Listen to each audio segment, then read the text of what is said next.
प्रयागराज के नवाबगंज थाना इलाके के खागलपुर गांव में एक परिवार के 5 लोगों की निर्मम हत्या कर दी गई। कहा जा रहा है कि परिवार के मुखिया की लाश घर के बरामदे में फांसी पर लटकी पाई गई, जबकि पत्नी और 3 मासूम बच्चियों की गला रेत कर खून से लथपथ हालत में लाश मिलने से सनसनी मच गई। बताया जा रहा है कि राहुल शुक्ला अपने परिवार में पत्नी और 3 बच्चियों के साथ नवाबगंज थाना क्षेत्र के खागलपुर गांव में किराए के मकान पर पिछले 5 महीने से रह रहा था। आसपास के लोगों के मुताबिक मृतक का पूरा परिवार बीती रात रोज की तरह खाना पीना करने के बाद घर पर सोए हुए थे, लेकिन आज सुबह जब ग्रामीणों ने घर का दरवाजा खोला तो कुछ लोग घर के अंदर पहुंचे, जहां अंदर का नजारा देख उनके होश उड़ गए और गांव के लोग मौके पर जमा हो गए। मामले की जानकारी पुलिस को दी गई तो पुलिस महकमे में भी हड़कंप मच गया। क्या इसमें जांच पड़ताल की जा रही है? क्या गड़बड़ी हुई है? ये थाना नवाबगंज का प्रकरण है। खागलपुर गांव है। ये पुलिस को सूचना मिली थी करीब 7 साढ़े 7 बजे कि एक ही परिवार के एक घर में 5 लोग मृत पाए गए हैं। इस सूचना पर तत्काल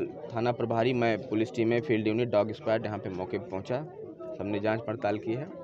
अंदर जाने पे ज्ञात हुआ कि घर के मुखिया राहुल हैं। राहुल एक साड़ी के फंदे के सहारे लटके हुए थे। छत का, आंगन का जो पाटन होता है उससे लटके हुए थे। बाकी इनकी पत्नी और इनकी 3 बेटियां जो 12 साल, 8 साल और 3 साल की हैं, वो बेड पे ही मृत पाई गई हैं, जिनके गले पर धारदार हथियार से चोटें हैं। इस तरह की सिचुएशन यहाँ पे पाई गई है। हमने बॉडीज़ को पोस्टमार्टम के लिए भिजवा दिया है। राहुल की बॉडी हैंगिंग पोजीशन में पाई गई है। इससे आत्महत्या की तरफ भी इशारा हो रहा है। उनके तलवे पे खून के निशान लगे हुए हैं। उनके गले में साड़ी का फंदा है और आंगन के पाटन से लटका हुआ है। पूरी तरह से हैंगिंग पोजीशन में बॉडी थी। उसको खोल करके उनको नीचे उतार करके बॉडी को पोस्टमार्टम के लिए भेजा गया है।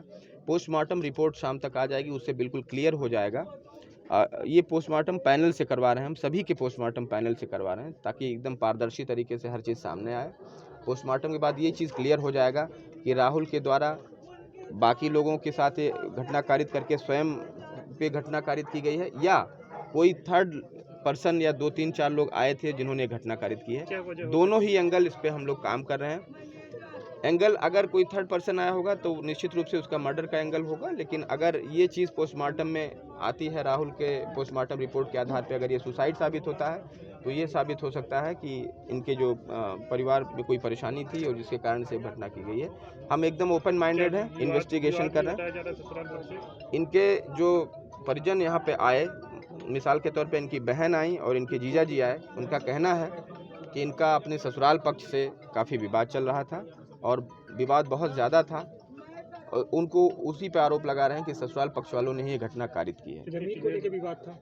ये सारी चीज़ें अभी क्लियर हो जाएंगी क्योंकि अभी चूँकि काफ़ी रो रहे हैं और इनको सांत्वना देने की कोशिश की जा रही है। जैसे ही सब तहरीर मिलेगी और सारी चीज़ें उसमें भी आएंगी, उसके आधार पे और आगे की कार्रवाई की जाएगी। लेकिन पोस्टमार्टम रिपोर्ट के आधार पे बहुत सारी चीज़ें खुल जाएंगी। फिलहाल दोनों एंगल इसमें है। राहुल के द्वारा लोगों को मार करके खुद सुसाइड कर लेना या कोई थर्ड आदमी या 2-4 लोग आए उन्होंने घटना कारित की। पुलिस ओपन माइंडेड है, खुले दिमाग से काम कर रही है। जो भी सच्चाई होगी आपको अवगत करा दिया जाएगा। किसी भी दोषी को कतई बख्शा नहीं जाएगा। कुल 7 टीमें इसमें लगाई गई हैं। 7 टीमें अभी से रवाना कर दी गई, काम कर रही हैं। वैज्ञानिक साक्ष्य संकलित किए जा रहे हैं। फील्ड यूनिट और डॉग स्क्वाड की टीम। टाइम 8 उत्तर प्रदेश के लिए प्रयागराज से आरिफ राजू की रिपोर्ट।